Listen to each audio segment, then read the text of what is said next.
So we start today's session, in the name of God. So we were discussing the mood disorders last time in the ICD 11, and what we are doing is we are just assessing we are going through the ICD 11 and we are seeing where it differs with the ICD ICD 10.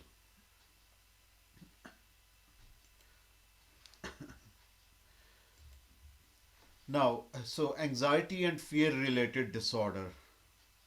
So again, F it was F30 here. So F30 is F39. Now we are into F40s.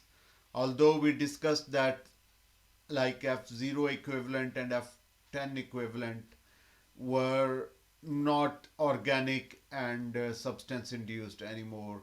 They were developmental disorders, basically. And I think they combined all the developmental disorders together.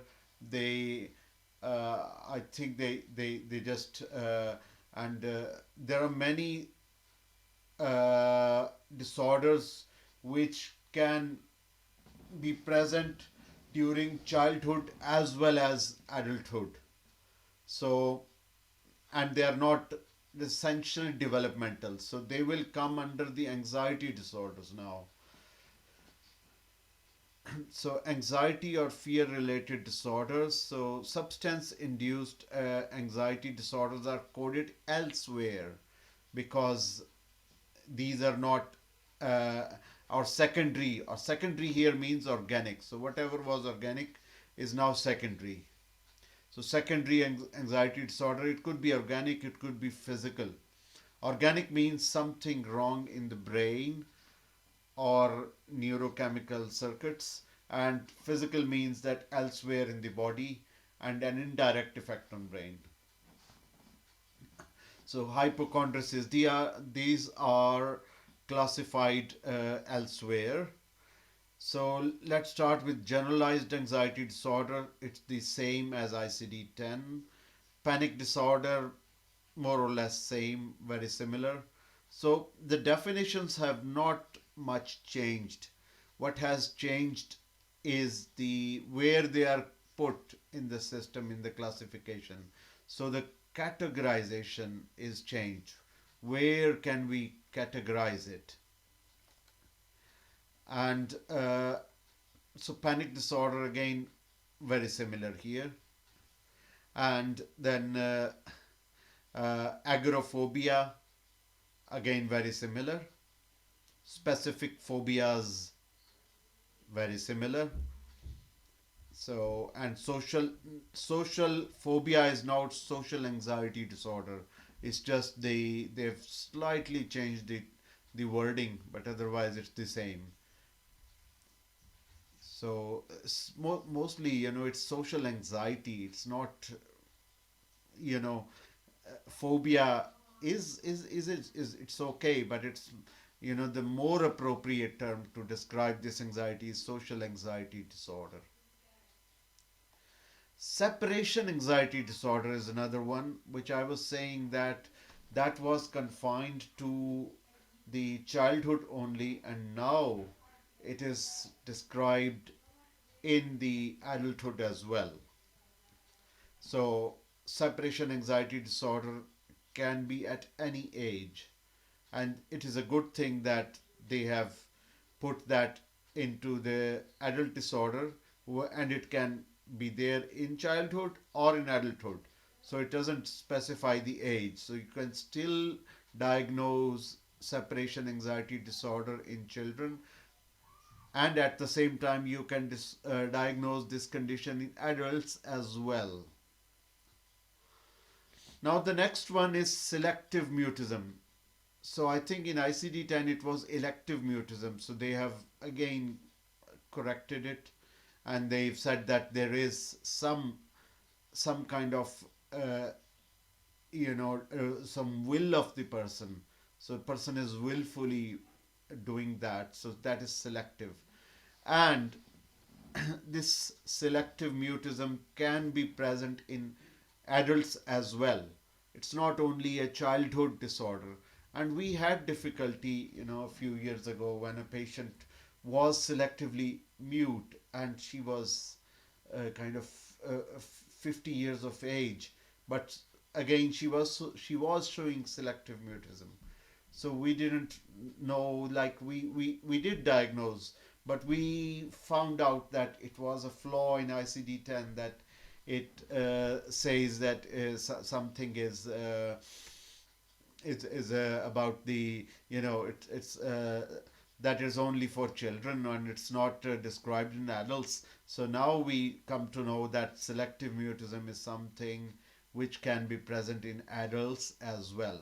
So let's read it. So selective mutism is characterized by consistent selectivity in speaking such that a child demonstrate adequate language competence in specific social situations, typically at home, but consistently fails to speak in others.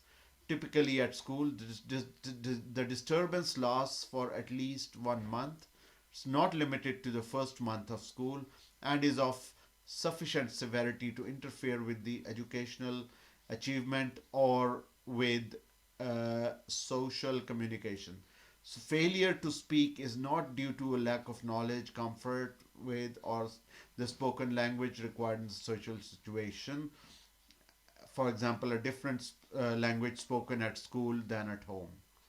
So although they say that it's child, but because they are describing it in the 6B category, so if it is present there, it can be described in adults as well. And there is no like age range. So if the child continues to have selective mutism in adulthood, you can still say that it is. Or if they develop in adult as an adult, again, if the person qualifies the criteria, you can still diagnose it. So other anxiety or fear related disorder, anxiety or fear related disorder unspecified. OCD. Now OCD, before it was predominantly obsessive or predominantly compulsive. There's a little change here. They they have done in the same way. They have done it with either with insight or without insight. So obsessive compulsive and related disorders are a group of disorders characterized by repetitive thoughts and behavior. So cognitive phenomena such as obsessions are there, and and then accompanied by repetitive behaviors. Hoarding disorder is not associated with intrusive, unwanted thoughts, but rather it's characterized. And so, kindly mute yourself.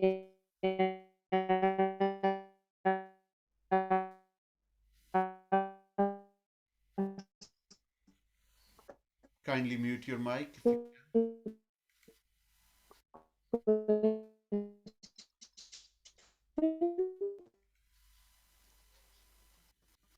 Okay, so obsessive compulsive disorder.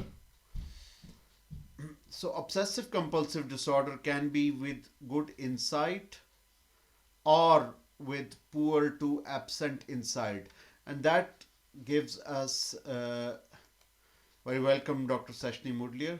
So that gives us, something that OCD with good to fair insight or with absent insight, because it was always said, for ages, there is something in the literature that OCD is associated with psychotic symptoms. OCD with psychotic symptoms. OCD, is it OCD? Is it schizophrenia? Because severe OCD becomes very much like a delusional disorder or a psychotic disorder. So ICD-11 has addressed that, and they have said that obsessive compulsive disorder with fair to good insight or with poor to absent insight. And although we could use antipsychotics in OCD for augmentation, but in the latter case, we can more confidently use the obsessive in antipsychotics. We can use more confidently use antipsychotics in the latter case. So, obsessive compulsive disorder with poor to absent insight, and then obsessive compulsive disorder unspecified. There is some question in the uh, chat box. So selective and elective, I think selective has a more component that a person willfully doing it. Elective is that there is less of a will and the person is doing something unconsciously. So the ICD-10 used like in this regard, ICD-10 used softer terminology. Elective is a softer term, and selective is that you are purposefully selecting something. You are selecting not to speak. So they have come back to something more hard term and a harsh term, like not that soft, so unsoft term they have come to now. So they're calling it selective as a straightforward rather than you know describing it as elective as a softer word. Now, body dysmorphic disorder, again, it is the same thing. The only difference is that hypochondriasis doesn't come in body dysmorphic disorder. Again, the pattern of ICD-11 is that they say with good insight or with poor to absent insight. So if it is a delusional disorder, of body dysmorphia, then we'll call it body dysmorphic disorder with poor to absent insight rather than calling it a body dysmorphic delusional disorder. And if you go with the description, the individual is convinced that the disorder specific beliefs are true and cannot accept an alternative explanation for their experience. So it is a delusional disorder, and you will treat it as a delusional disorder. But in the description, what they would say is poor to absent insight. And then body dysmorphic disorder. So can you please repeat this? So body dysmorphic disorder is basically that there is something wrong with my eyes, or there is something wrong with my nose, or with any part of the body, and I want that to be repaired. It could even be genitalia, it could be breasts, or it could be anything. So, in person who has fair to good insight, they will know that it's just I just wanted an operation and maybe it will get better. I know it looks normal to people. People say it is normal, and I appreciate them. I respect them, but there is some urge that I want to get it repaired. I know that there is something. If you say there is nothing, maybe there is nothing wrong with my organs. Maybe it is not. So you may get satisfied for a few minutes, a few hours, and then you go back to the same thing again. So but in the body dysmorphic disorder with poor to absent insight, they will not listen to you. They will say, Doctor, I'm saying to you, my nose is not right. It needs to be fixed. I'm not listening to anybody. I'm not taking any explanation. And it is to be corrected. And that's it. So they are fully convinced. So here it was an overvalued idea, and here it is a delusion. And where it is delusional disorder, we call it poor to absent insight. And in the same way, OCD is also divided between like OCD with good insight or OCD with absent insight. So OCD with absent or poor insight will be like a psychotic disorder, and you will have to give both anti-obsessional and antipsychotic drugs in that OCD. Olfactory reference disorder is another disorder. Uh, Here, a persistent preoccupation with the belief that one is emitting a perceived foul or offensive body odor or breath that is either unnoticeable or only slightly noticeable to others. Now, it was a kind of cultural disorder in, I think, it in Japanese communities, and that would lead to a secondary social phobia. So now they have pinpointed that what was the cause of the social phobia, the main cause, because it's a very discrete cause. So they have like nailed the cognition underlying those cases of social phobia, not all, because it will be only a fraction of people who will have this cognition in their mind that they are bad smelling, they're foul smelling. So olfactory reference disorder is a new category in the ICD 11. So the conviction that people are taking notice, judging, or talking about the odor. In response to their preoccupations, individuals engage in a repetitive and excessive behaviors such as repeatedly checking or for body odor or checking the perceived source of the smell. So it's not only social phobia, and that's why they have classified it elsewhere, because they are not only socially isolating themselves, they are also engaging in some compulsive behaviors, checking for body odor or checking for perceived source of smell, repeatedly seeking reassurance, excessive attempts to camouflage or alter or prevent their perceived odor, and marked avoidance of social situations or triggers that increase distrust about the perceived foul or offensive odor. So, social phobia will be only a symptom in the olfactory reference disorder, and it will have other symptoms as well. Symptoms are sufficiently severe to result in significant distress or significant impairment in personal, family, social, educational, occupational, or other important areas of functioning. Let's move forward. Olfactory reference disorder with, again, it can be with fair to good insight, like an overvalued idea, or it could be without insight, a delusion, a firm delusion that person saying that my body is emitting a really foul and offensive odor and it is unbearable and I can't live with it and I have to do something. And they cannot accept an alternative explanation. Now we come to hypochondriasis. Hypochondriasis was categorized in the same as the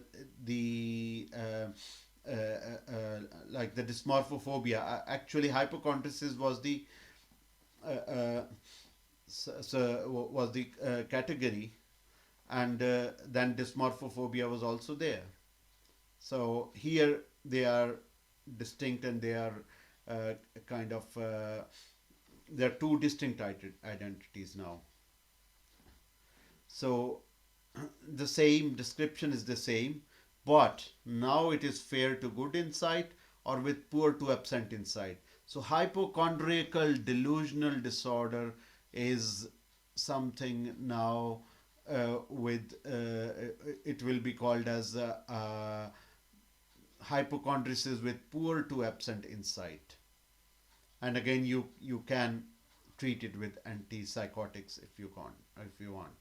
Hoarding disorder. So hoarding disorder, again, with the fair to good insight or with poor to absent insight.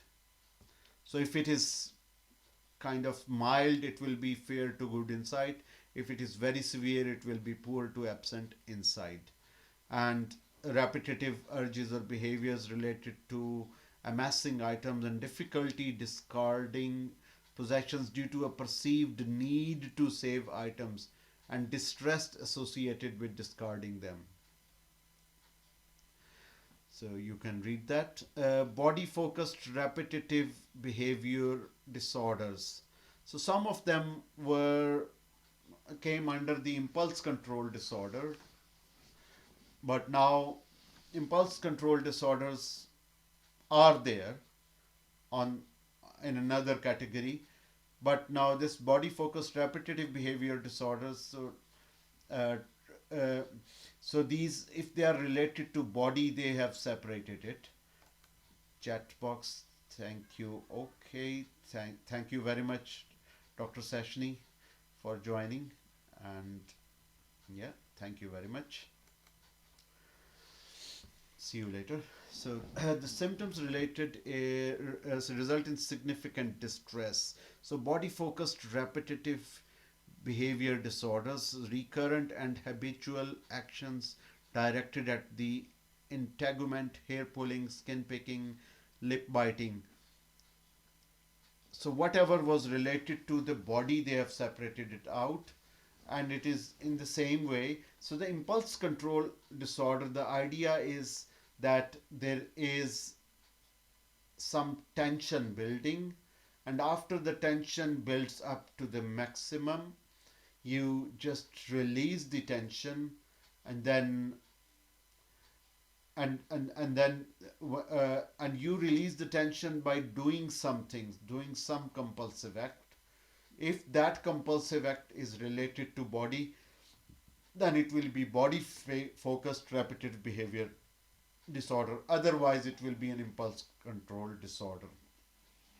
Then the tension is released for some time, and you, after some time, the tension again builds up, and you do the same thing again and again and again from time to time. So trichotillomania, pulling of one's hair leading to significant hair loss. At sometimes these people even start eating their hair, uh, and it can even lead to intestinal obstruction. So trichotillomania. Excoriation disorder, again that wasn't very clear in ICD-10. So skin picking disorder inclusions. So you are just picking your skin, and that's a kind of very softer kind of self-harm behavior. Again, trichotillomania is also a self-harm behavior, but it's not something which actively looks like harming themselves, and people can do that in private and without any of the other people noticing them. So in the same way, excoriation disorder, skin picking disorder. Other body specific body focused repetitive behavior disorder or unspecified. Then 6B2Y, other specified obsessive compulsive or related disorder, or 6B2Z, obsessive compulsive or related disorder unspecified. Now, so they have now skipped the impulse control disorder, and they will re-emerge at some other stage. The rest of the impulse control disorders, which for example, it could be intermittent explosive disorder, or it could be pyromania, kleptomania,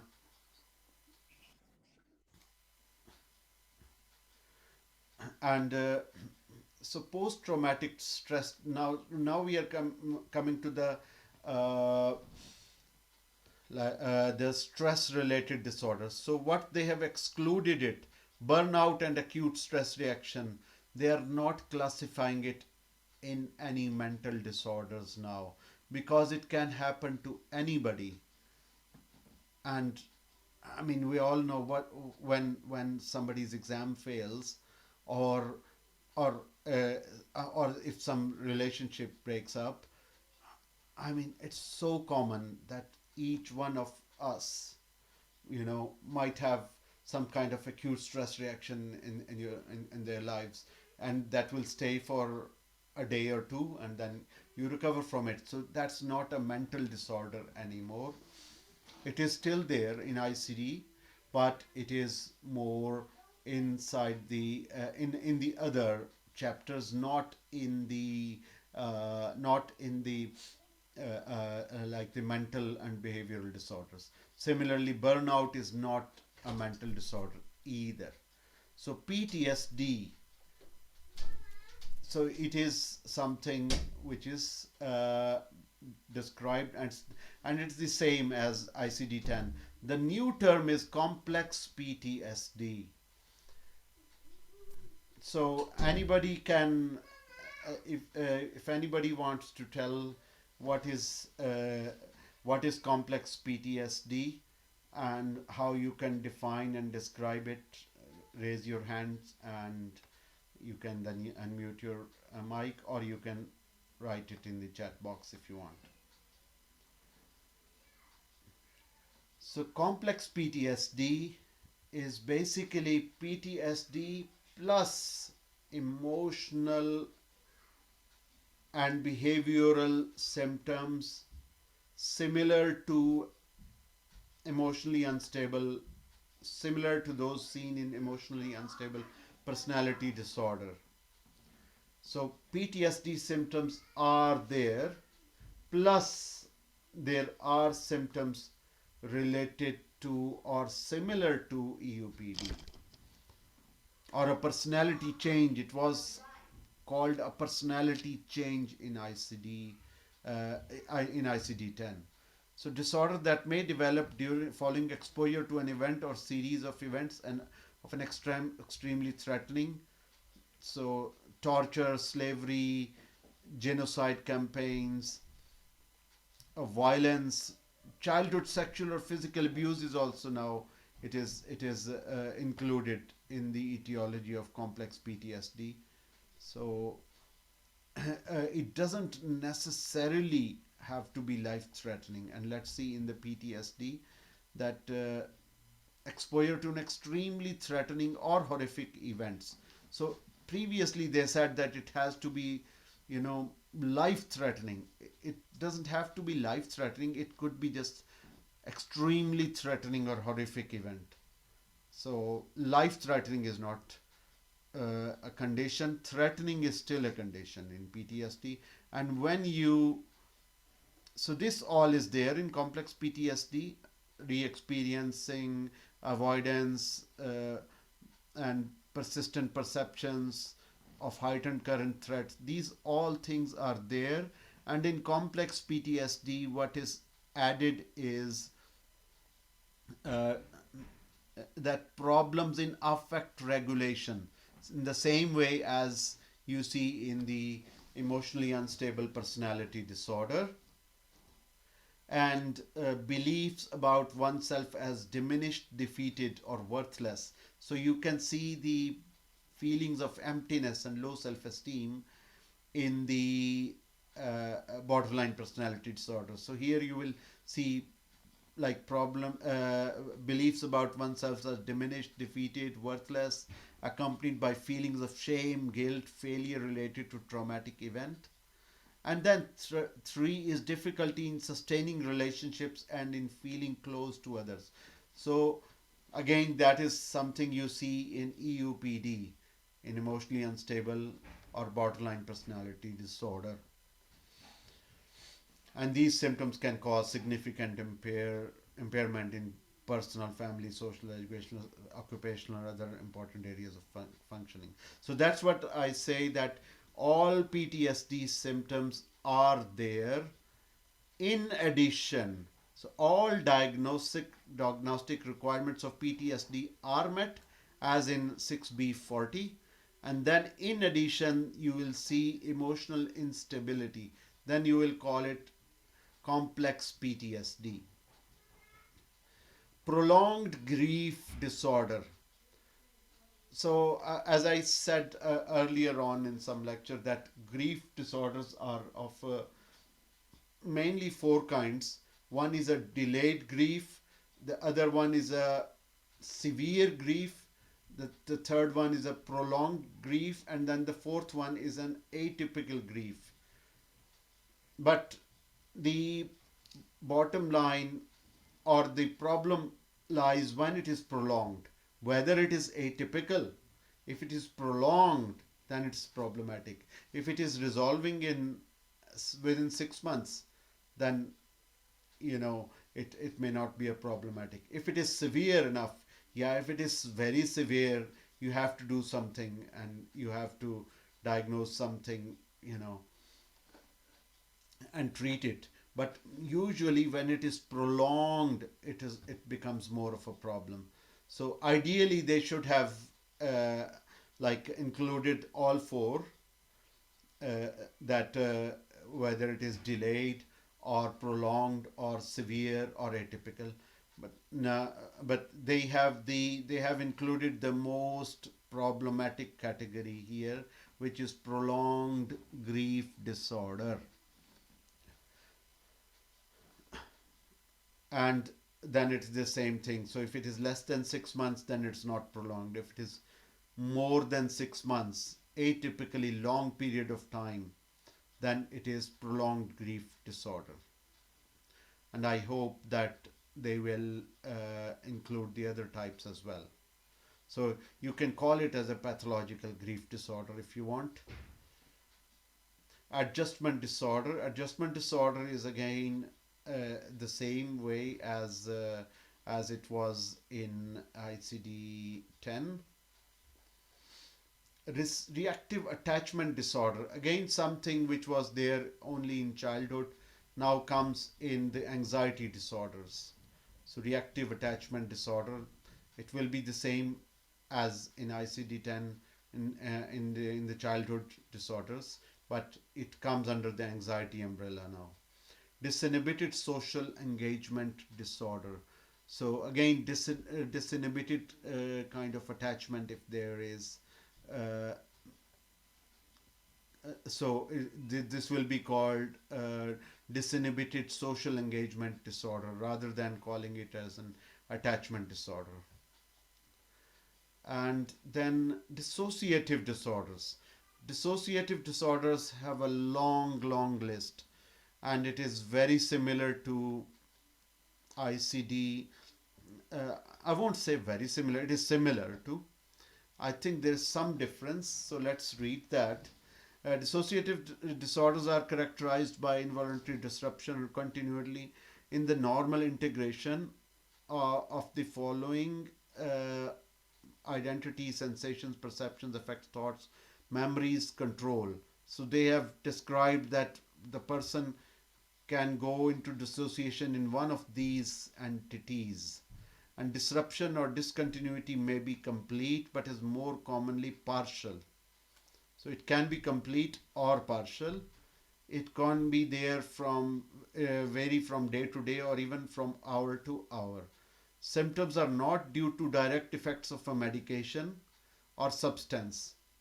Okay, that's the same as in ICD 10, including withdrawal or sleep wake disorder, disease of the nervous system. So they are ruling out the physical causes, so or other health conditions. So there is no physical cause found out.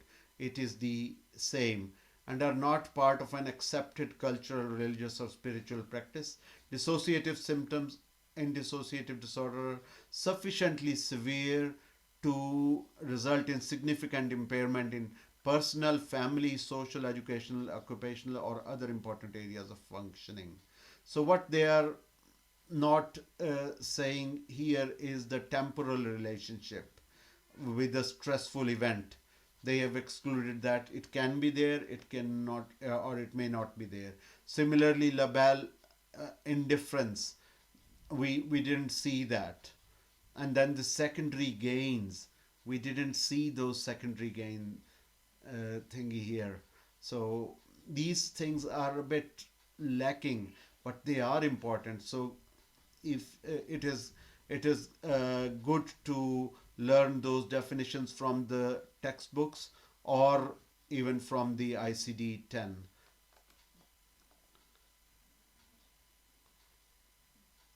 Is February 22 edition final or update further, like including diagnostic criteria as given in ICD-10? Thank you.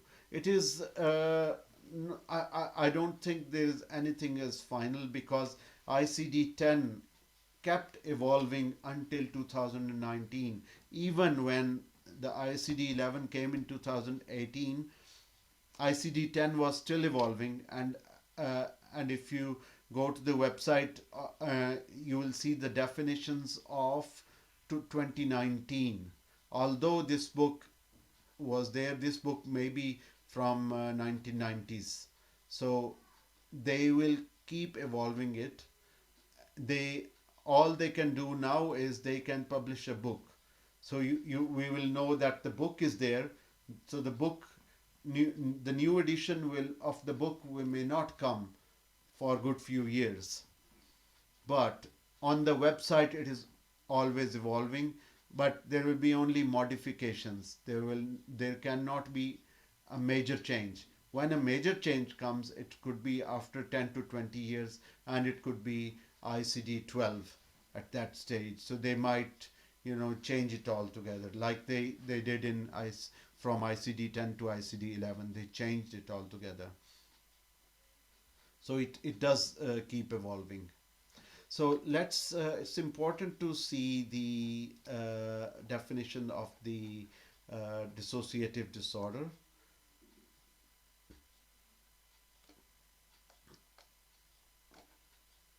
And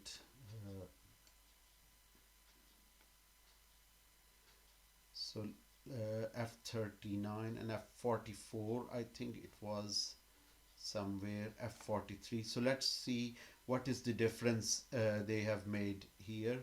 F44, dissociative disorders. No evidence of a physical disorder, that's the same. That can explain the symptoms that characterize the disorder, but physical disorders may be present that give rise to other symptoms. Convincing association in time between the symptoms of the disorder and stressful events, problems, or needs. They have excluded this from the ICD 11. They say that the temporal association with stressful event is not necessary. But I would still suggest that, keep that in mind.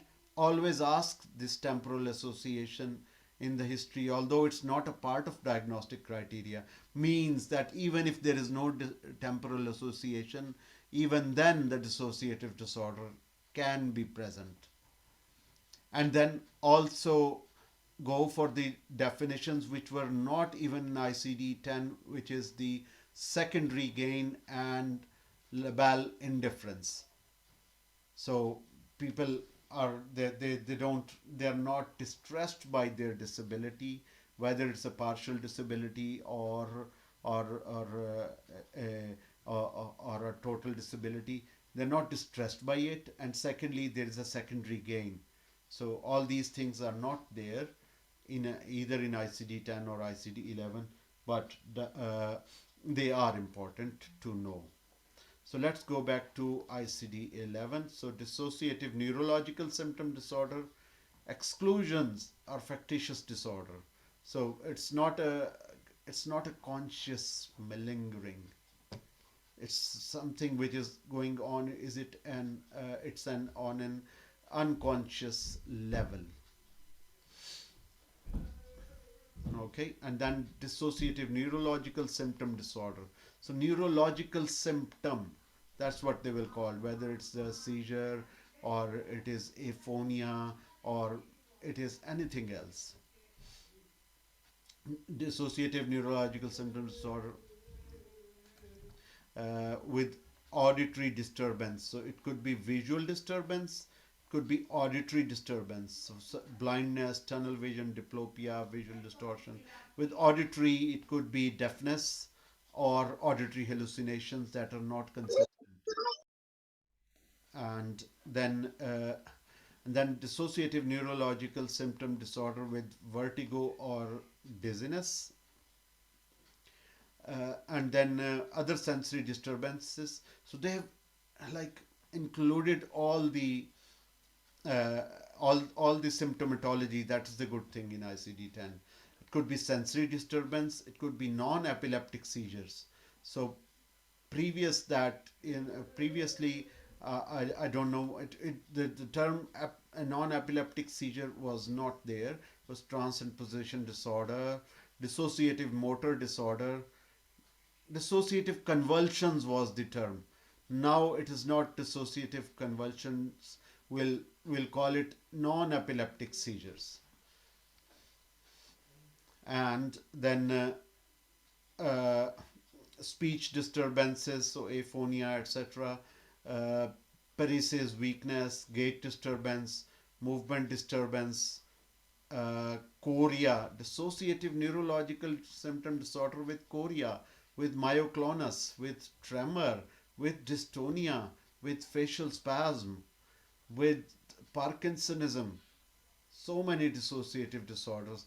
And if we go from here, convulsions, anesthesia, sensory loss, mixed, and trance and possession disorder, trance dissociative and unspecified. So the categories were less. There are more categories in ICD 11 under the dissociative disorder.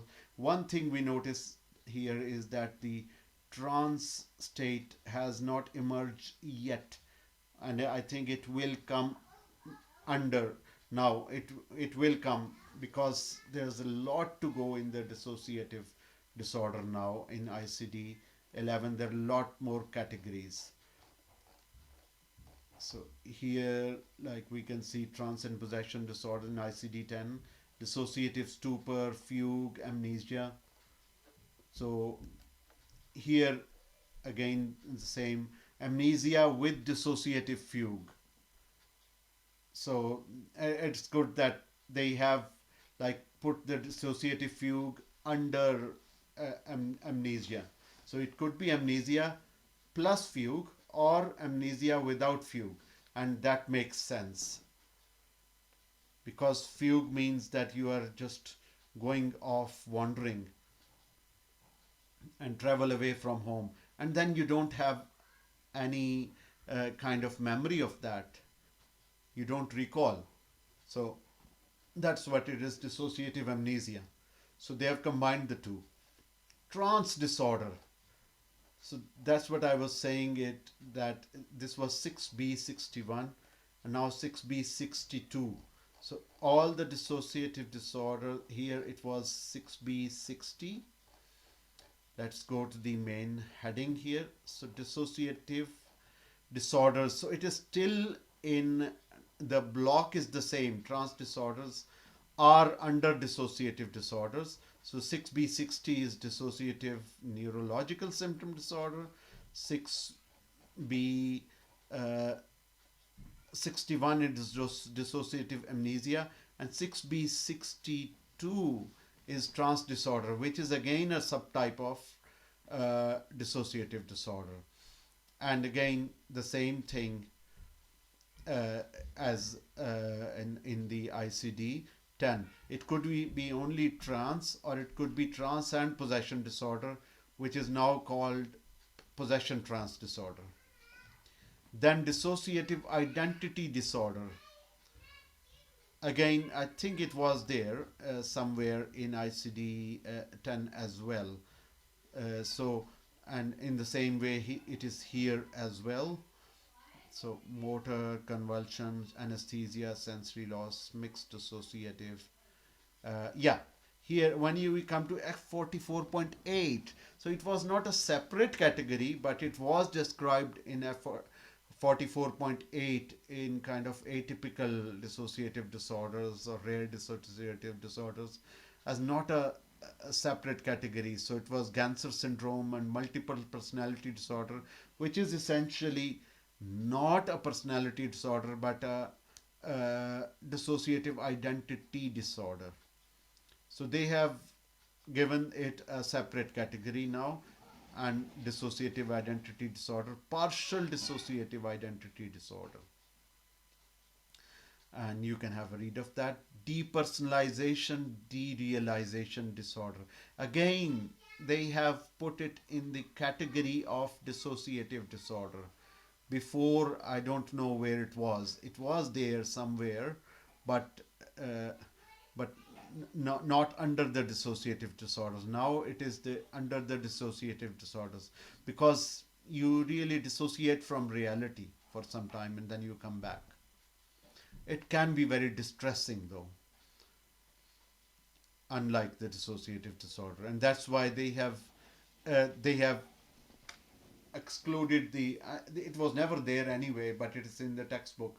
Labile indifference. It's not a diagnostic criteria, but mostly dissociative disorder people are not uh, distressed by their symptoms, but it's not a diagnostic criteria. They can be distressed, so it's not a something diagnostic. And here they will be very much distressed. Feeding or eating disorder, anorexia nervosa, that's fine the same way. Significantly low body weight, restricting pattern, significantly low body weight, binge purge pattern. So this is anorexia in the same way. Dangerously low body weight. So they have categorized it according to the severity. If it is very, very severe, then dangerously low body weight. It's a good evolution in the ICD-11 that they're describing it here. And then anorexia nervosa in recovery with normal body weight, because and it's a good thing that whether it's schizophrenia which is recovering, that should be given a separate category, and it has. Uh, Something came in chat box. So orthorexia is an unhealthy. Okay. Uh, yeah. So yeah, Dr. Umar, you can have a read of that at the end when we uh, when we finish. I will give an opportunity to read that. And the same thing, Dr. Naseem, DSM-5 in reading is very easy and given diagnostic criteria as well.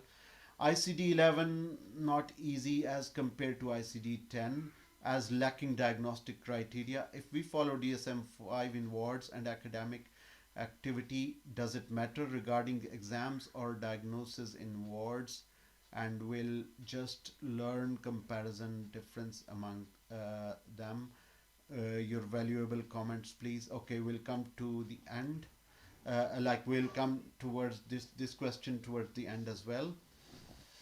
Bulimia nervosa, and again it is the same as before. Binge eating disorder, same as before. RFID, avoidant restrictive food intake disorder.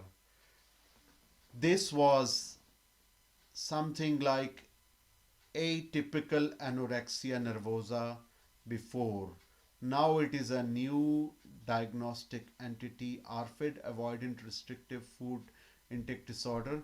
Usually people are very malnourished and they are underweight, but there is no cognition, or if there is, they are denying that cognition at all costs.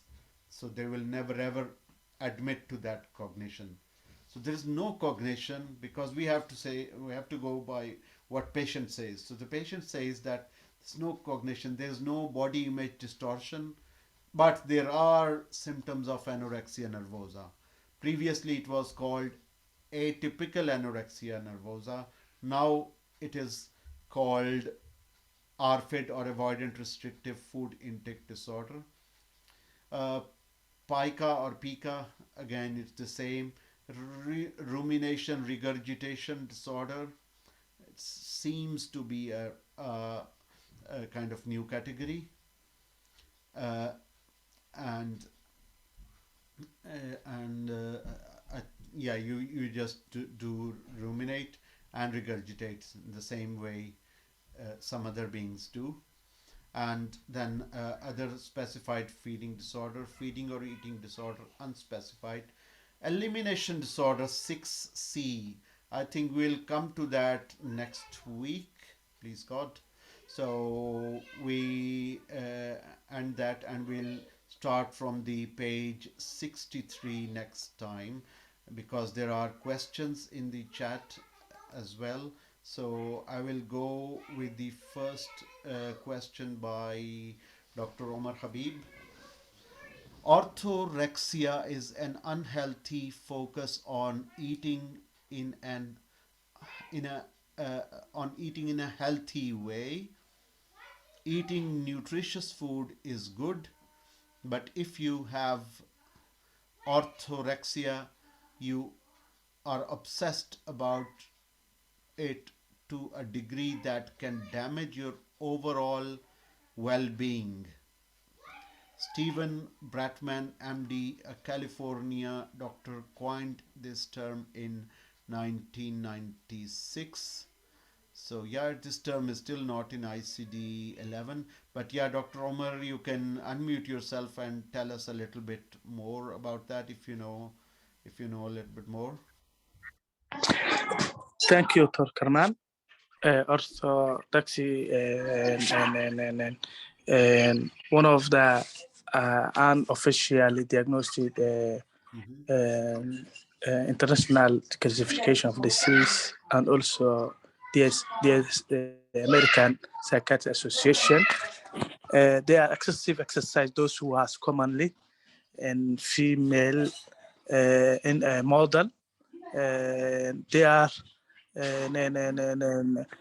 documented a lady model who was active exercise. She's 45 years old, but she is imagine when we compare it to the 25-year, but real age is the different. But the orthodox, if you have any information, let us tell us. I mean to write here. Thank you, sir. Okay, thank you very much. Now I come to the question by Dr. Naseem about the DSM-5. The DSM-5 is more easy. It has diagnostic criteria. ICD-10 doesn't have. Well, I simply admit that it doesn't have, and it never had as good diagnostic criteria as were in DSM-5, but it always had the diagnostic criteria. And let's open something here. So ICD, if we go with the blue book, I don't know if it is in my computer or not. Blue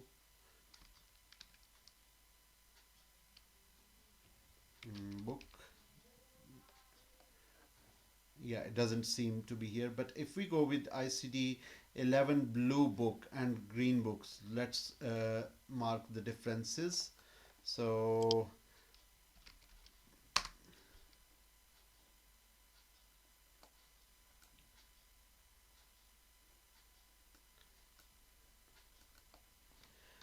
so ICD 10 blue book, and this is the blue book, and let's download it, and then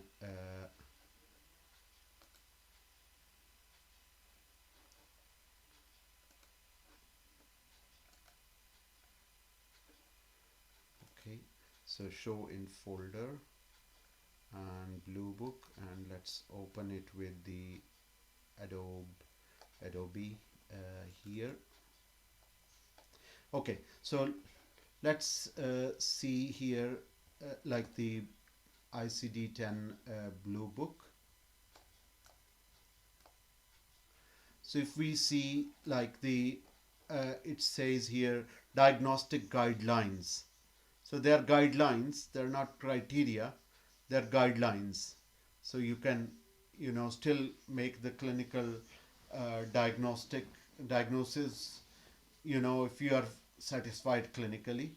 And here if you go with the green book, it says it is more categoric or more criteria based. One, two, three, four, five, six. Everything is there in criteria. So criteria A, criteria is the term. Here it is guidelines. Now ICD 11, the February edition, is lacking those diagnostic guidelines. But I hope in the future the diagnostic guidelines will come on the later editions, and it is although it's not in the PDF version, but it has started coming on appearing on the website already. So if we go with the ICD 11 icd.who.int, we can see the diagnostic guidelines, and let's go with the ARFID, avoidant. So avoidant or restrictive eating, avoiding, yeah, ARFID. Let's see if there are diagnostic guidelines here or not. If not, then we'll see it up somewhere. So look here in the PDF where we were discussing ARFID here, like here, there were no guidelines. So it's just as a description. But when we come to the website, there are diagnostic guidelines available now, diagnostic requirements, or you can call it criteria. So it has started emerging anyway, and you can always go to the website to check for the diagnostic requirements. Again, I'm not discouraging someone to use DSM-5. It's a very good, it's an excellent classification system. If you want to follow that, well and good.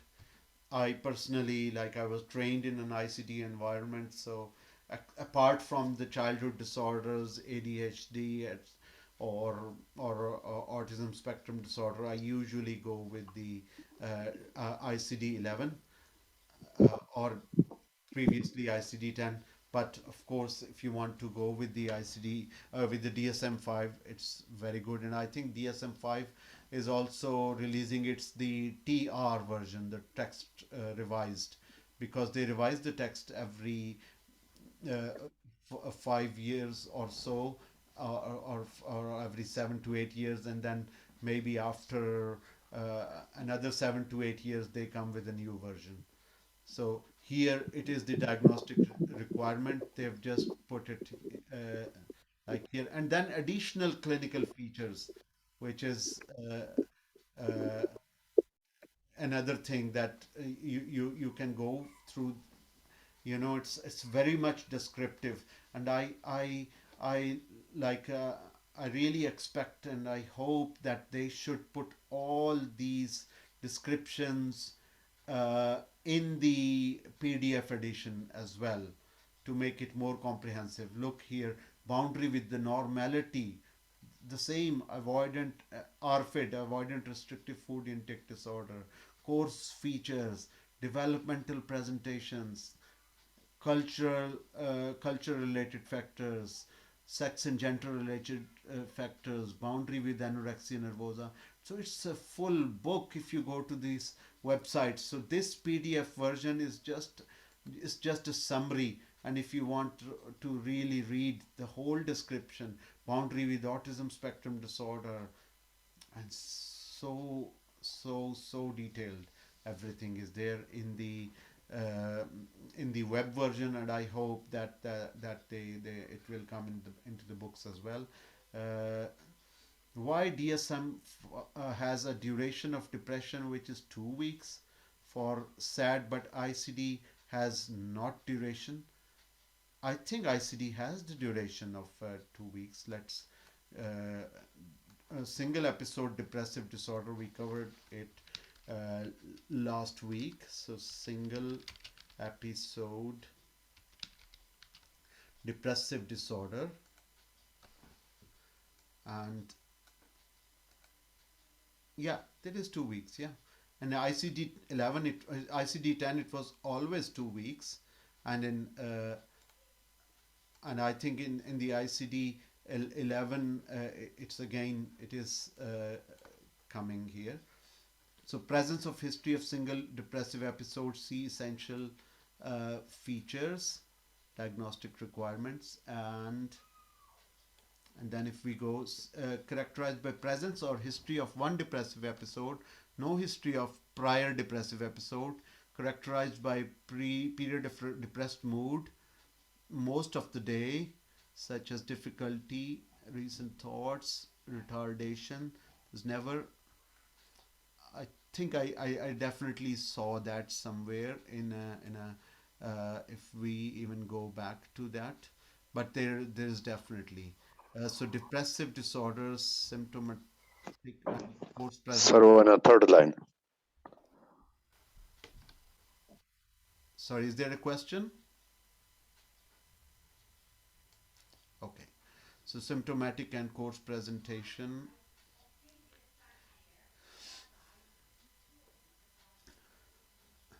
So yeah, I think I will double check it, but it is somewhere in described as 2 weeks. So any more questions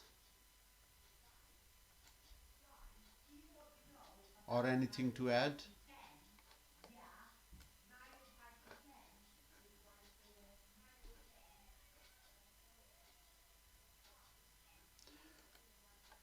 Okay.